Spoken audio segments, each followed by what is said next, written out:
everyone. So Chloe and I are established in Bangkok now. This is actually our second day in Bangkok. Yesterday we arrived quite early in the morning and we were very jet lagged. We just went for a little wander around the city, went to the mall, all stuff that you'll see in the video coming later on. But I thought I'd give you a quick hotel tour of our room at the moment. So we've probably spent more than we will do on other accommodations during this trip, but we're here during sort of the tail end of peak tourist season time now, and I would say the hotel that we're in is pretty good for the value. We're also in a pretty decent location for our first sort of experience, or at least my first experience of being in Asia. It's sort of older people here. There's still bars and loads of tourists around, but the actual general area is probably for visitors between the ages of, I don't know, late 30s to 60s. So it's a lot more chilled out than some of the other places that we'll go to in this city. But just having a look at our hotel room at the moment, for the price, it's pretty damn good, I'd say. We've got a little living space that I'm in here, just a kind of living room area. The actual bedroom here is, well, very spacious, a massive double bed, absolutely humongous. So's the TV. TV is pretty sizable. We've got a bathroom that is currently being occupied right now. Fridge, microwave, sink. You've also got an on-site pool, gym. Yeah, I'm pretty happy with it. Just off to the local 7-Eleven for some essential supplies, water and Red Bull. Now obviously Thailand is the home of Red Bull, so I had to give the original recipe a try, and for 10 baht each, I had no reason to stop getting them. So as we arrived in our hotel on the first day at around 8 AM local time, pretty jet lagged, we decided to have a chill one, and we went to this really massive shopping centre. We had a look around and went to a small Thai restaurant where I had pork balls and breaded Thai sausage. The meal was genuinely really tasty. Chloe, we just had quite a nice Thai meal within a massive shopping mall in Bangkok. So for Thailand, this would be probably one of the most expensive places. We had a starter, 2 mains, and unlimited refillable drinks between us. In the UK, how much would you say that meal would cost? Probably 55 to 60. Really? Yeah, refillable drinks, that's £7 already. Okay, I would say for what we had, it was probably more like £30-40, but you might be right. Yeah, you might be right. Maybe. Anyway, that entire meal cost us £13, and that was all together. It's pretty good, especially considering it was in a shopping centre. I would say that's very good. After our first meal in Bangkok, we wandered around the rest of the shopping centre where we came across some outdoor modern art. I'm not being funny, Chloe. I feel like a lot of these things could be found in shopping centres and town squares in England. Not even in particularly great places either. Maybe. Like these mushroom things here, for example. Yeah. I reckon that could be in Stockport. Clearly I wasn't impressed, so we headed back to our hotel through the streets of Bangkok.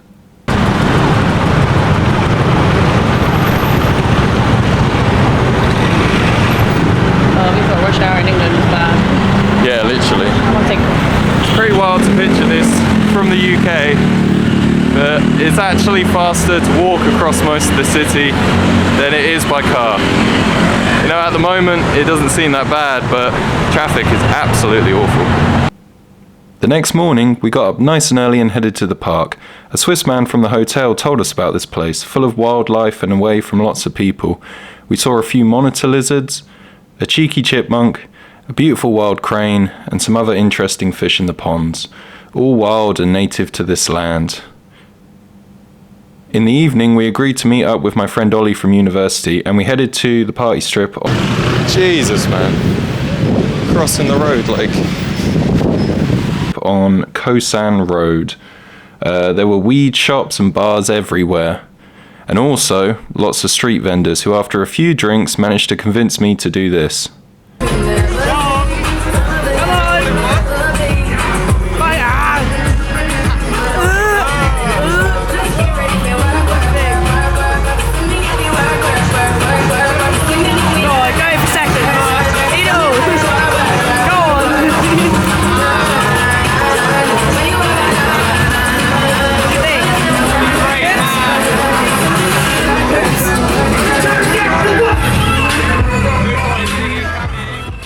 As you can tell, it was a fun evening. We got a taxi on the way home, and the driver, not wearing a seatbelt for the entire journey, went for at least 2 clear red lights. I wish I had filmed this, but I just didn't expect it to happen. I woke up next morning to find the only towel I had brought with me was missing.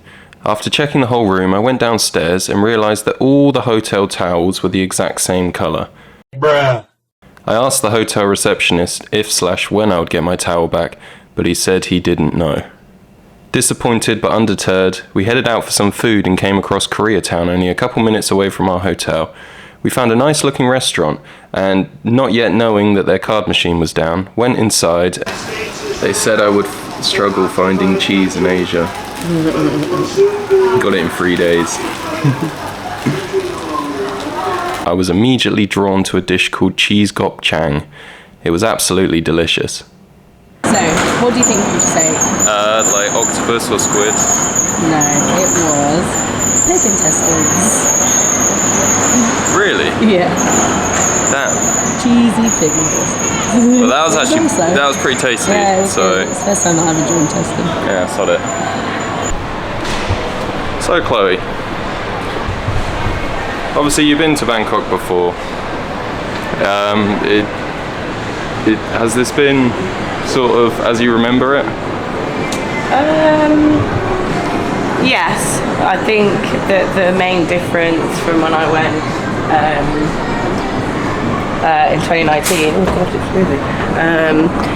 is the amount of weed shops that there are now, because there weren't any when I came. Other than that, and also I think some of the traffic systems have been updated. In what way? Like, it doesn't feel as, like, the traffic doesn't feel as insane as when I came last. But yeah, other than that. Yeah. I must admit, most of the weed shops that we have seen have been concentrated in the very touristy district that we went to yesterday. But they are dotted around all over the city. I mean, if you're that way inclined, I suppose, why not? Bruh. Another interesting thing about Bangkok are the schools. Outside each one, there are these big banners for what looks like their star pupils in certain subjects. So, I won't show you any because obviously it's pictures of children, but they have like a top 10 list of the top 10 best maths students in their class, and they'll have other ones too. It's quite strange. Later in the day, we went to Chinatown to experience some of the famously good street food that they have there. Chloe and I each had roasted duck with rice, and then for dessert, I found a stall doing caramel butter toast with a scoop of whichever flavour ice cream you wanted. I had cookie dough, and the main and the dessert together came to just over a meal deal. Today we're off to see some Buddhist temples. It's about 11 o'clock at the moment, 30 degrees, which isn't too bad for Bangkok, but it is going to get warmer, and we're both in trousers and long sleeve shirts, so this might be a sweaty one.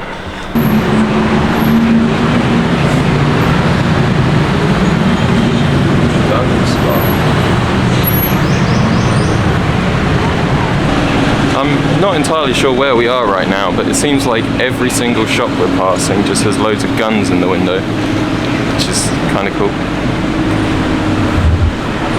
They got silencers. Literally got a silencer on that one. Damn.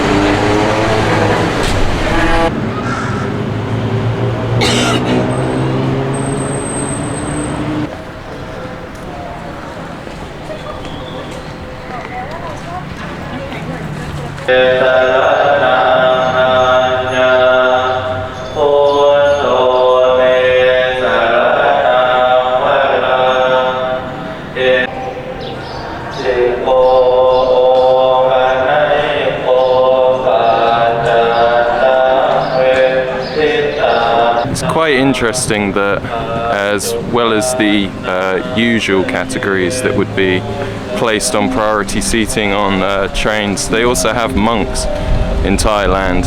I wonder if some other areas around here, other countries, also do the same. Obviously Buddhism is very important.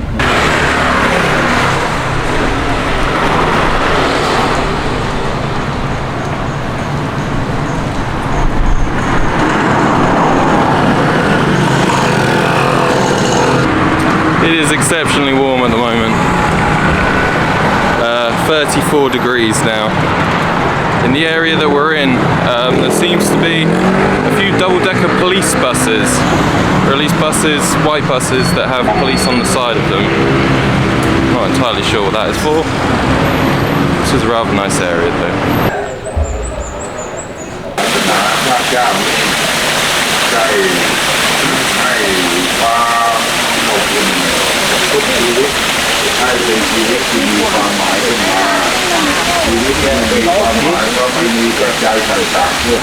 Well, I don't know about you, Chloe, but I think this second temple is better than the first one so far. Really? I haven't got to it yet. It seems more cool.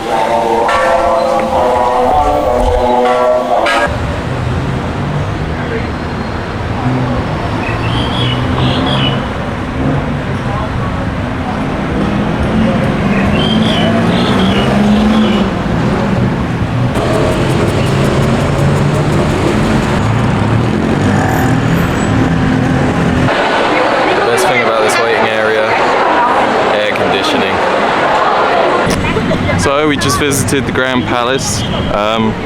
It's actually quite impressive inside. We're not allowed to film. That's absolutely fine. There was an Emerald Budda, which was beautiful, and lots of golden buildings, just government workers everywhere. Very impressive.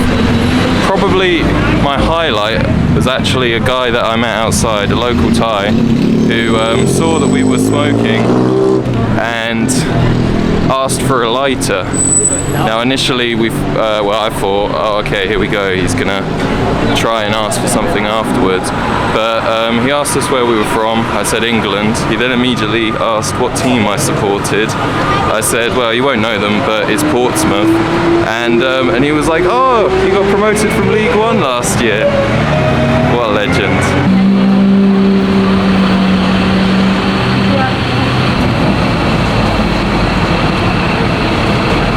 What do you think it is? I have no idea. It's very chewy, very like gooey. Nice though.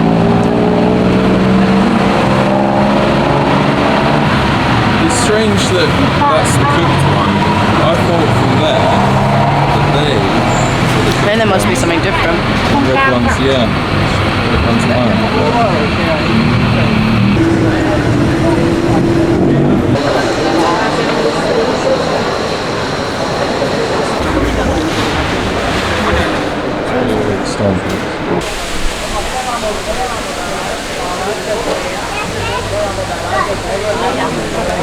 Later that evening, we went to a Michelin star restaurant called The Local. We began with an appetizer set, 5 small starters said to represent the 5 regions of Thailand in Thai cuisine.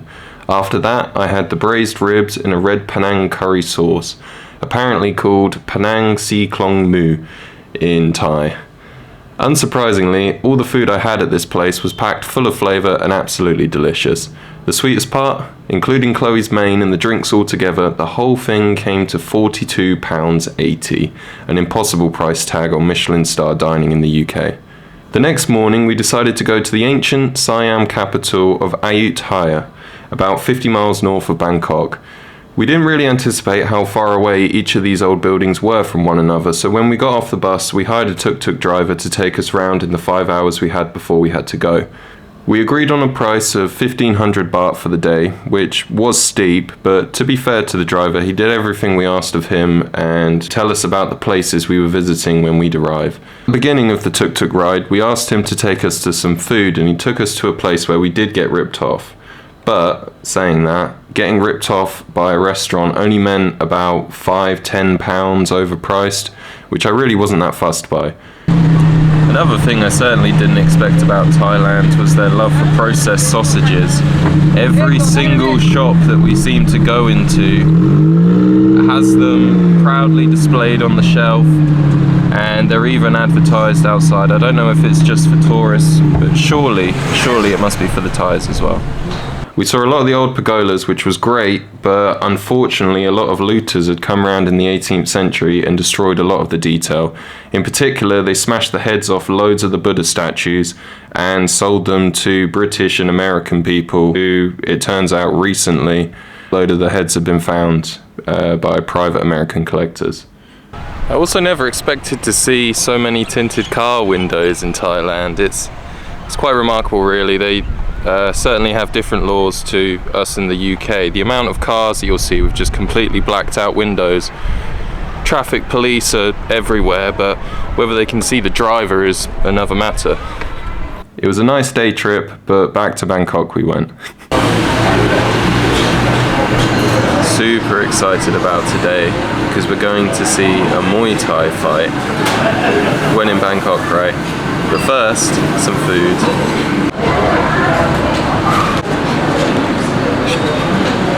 I have to say the stadium was absolutely brilliant. Built in 1945, some of the old pokey corridors at the back of the stand reminded me of aspects from Fratton Park.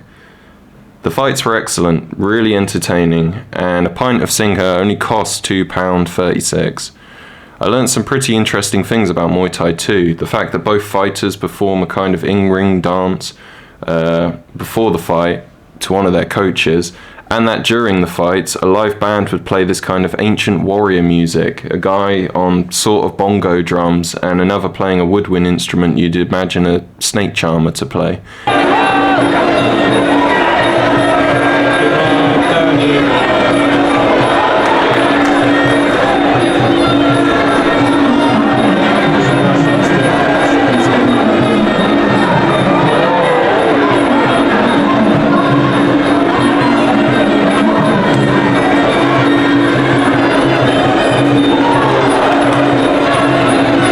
It all added to the atmosphere during matches and reminded the crowd of how much history Muay Thai has, especially here in Thailand.